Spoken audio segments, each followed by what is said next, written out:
Tayo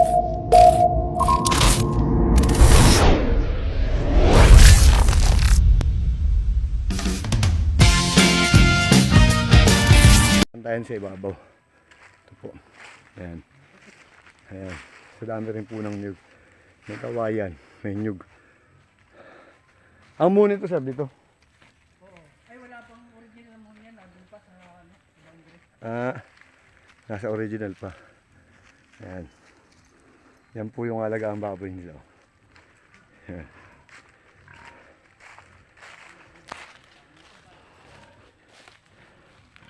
Ayan.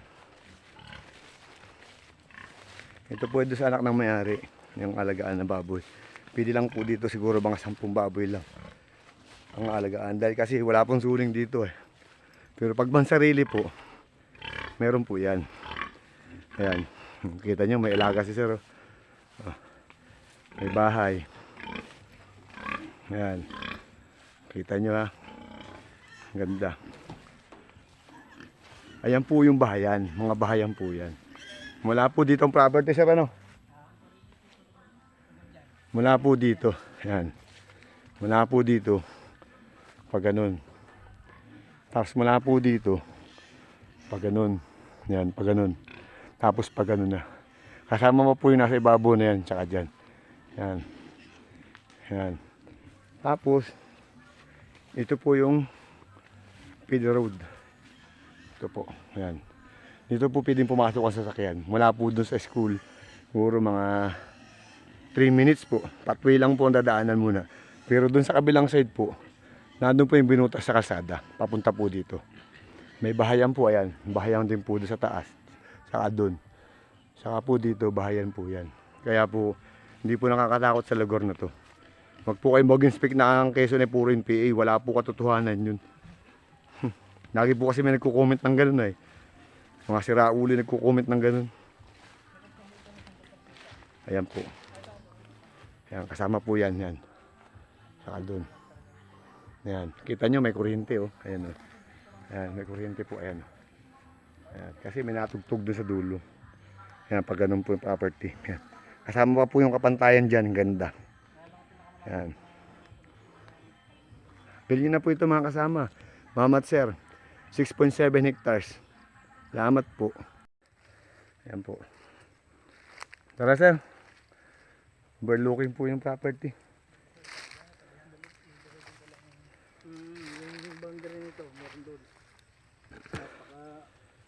Pero hindi naman naliliguan. Tabuan lang nila ng mga inumin. Sigiban. Pag nawawala ng tag-araw, doon nagpupuntahan. Sigiban. Ganda. Ayan, may manggaw.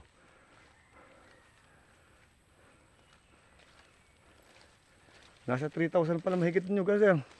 Baka hindi lang. Ay dikit-dikit ay.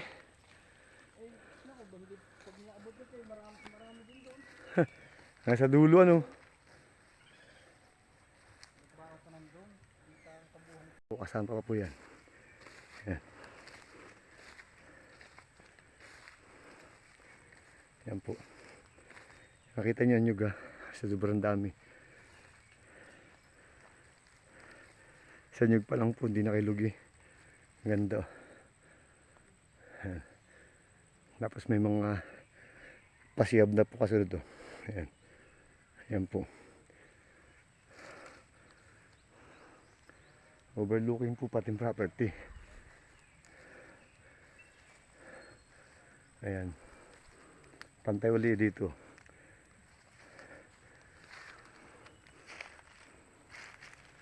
Tingnan niyo po nyug.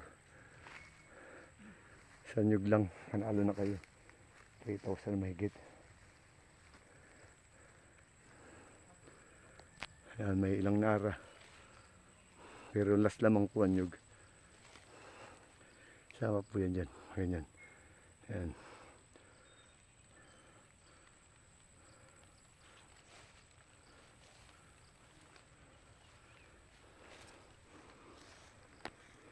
Saka may mga kapitbahay po dito.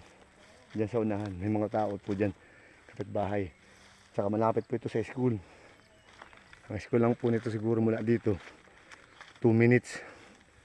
Ang layo sa school ng high school at elementary. Yan po. Yan. Ayan po yung may-ari, yung anak ko. Ayan.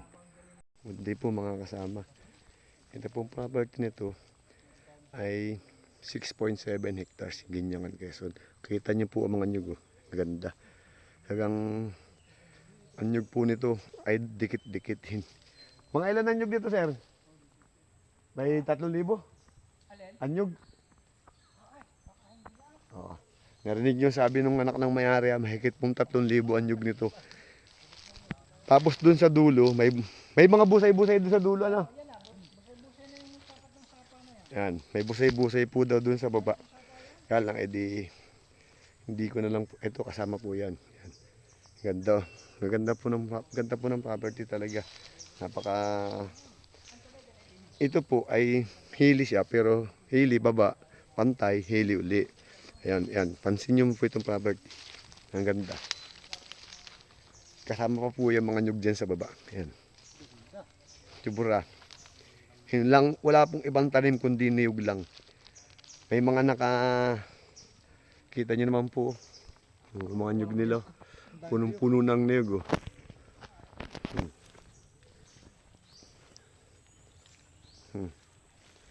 Ayan. Sa nyugan lang po panalo na kayo eh. Gandang ganda. Siguro ito nakaka 20 tonelada, no? Sa kada 45 days, ano?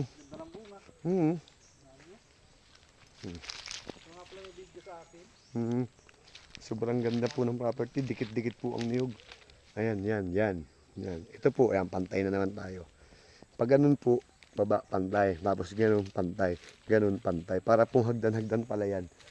Pero hindi po siya malalim na pagka-hili niya pababa. Sa niyog lang po panalo na kayo eh. Sobrang ganda po ng niyog. Diyan po sa unahan, may busay-busay daw. Diyan, sa unahan. Kaya lang po eh, hindi ko napupuntahan. Medyo nalalayuan ako. Kasi maganda naman po ang property. Kitang-kita ninyo. Ayan. Hindi na po ako bababa doon. Kasama pa po yung baba na yan. Sa 6.7. Nakita nyo, pantay na naman yung baba. Oh. Ayan, pantay na naman po yan. Ayan, pantay na naman po yan. Ayan, ayan, pantay na naman po yan. Oh. Pulin lang ganun, pantay uli. Ayan po mga tanim. Sa sobra po dami ng niyog, hindi po kayo mahirapan. Ganda. Oh. Ganda. Tapos sa ibaba po, sa ibabaw, sa taas, sa pinakang tinigilan namin, may alaga pong baboy yung may-ari. Yung anak ng may-ari. Siguro nasa 10 piraso po. Yung pwede daw po mag-alaga ng baboy doon. Yung ganong part. Mayroon na po siyang ulungan, may tubig, may kuryente, may access po ng kalsada. Kaya po, napakaganda po ng property. Yan. Bababa lang po tayo na bahagya dun sa baba. Medyo madilim po kasi, hapon na.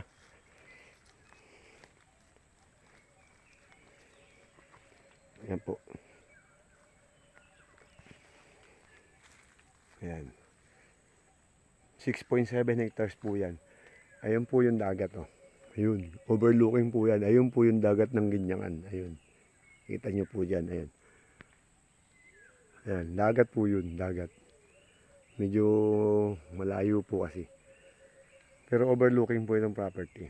Ang ganda-ganda po ng pagkakaano ng property nito. Panalo ko po sa nyug na mahigit po 3,000 ng nyug nito. May access po ng kalsada. May kuryente, may tubig.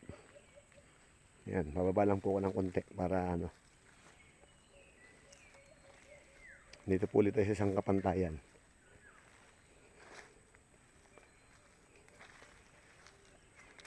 Kaya mga ma'am, sir, mga retiree, kung ang hanap nyo po ay magandang lupa, mataba po ang lupa dito. Ang ganda po ng mga alaga, ng mga tanim dito.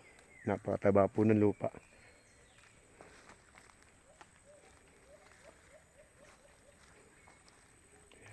Ayan po. Ayan. Yan po yung may busay-busay dyan sa taas yan. Ayun po yung dagat. Ayun. Ayun po yung dagat. Oh. Overlooking. Malinis po ang property. Hindi na po kayo problema. May mga tanim pong saging, papaya, tapos may mga mahogany. Pero mas lamang po ang niyog. Ang niyog po niya ay nasa 3,000 mahigit. Tapos nakaka 20 tons daw po ito kada 2 months. Kaya po, ano pang iniintay nyo? Avail nyo na po ito sa amin. Ganda po nito. Ayan. Nasa baba na po ako. Pantay po uli dito. Ayan.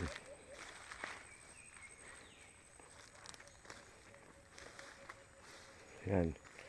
Ganda rin po dito mag-alaga ng mga sasabuging manok.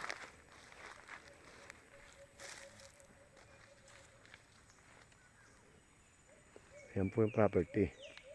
Dahilig po yan pag ganun, pero mababa lang po yan. Ito po pantay po itong tinatapakan ko. Pantay po yan. Katad dun, pag akit nyo puli dyan, pantay po uli yun. Tapos akit uli ng ganito lang, pantay po uli. Tapos akit po uli, pantay po uli. Tapos kalsada na po yung binutas. Yan. Ang ganda po niya, no?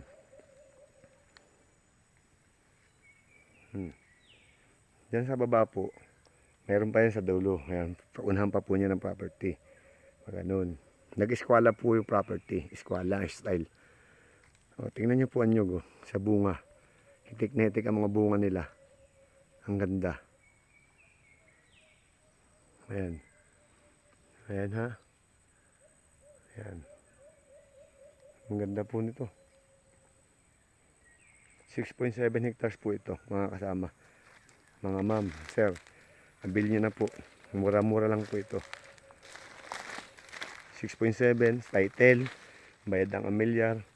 Buhay yung nagbebenta, asawa na nga lang po. Kasi pass away na po yung isa. Kaya po natitira na, isi-share na lang yung tatay nila.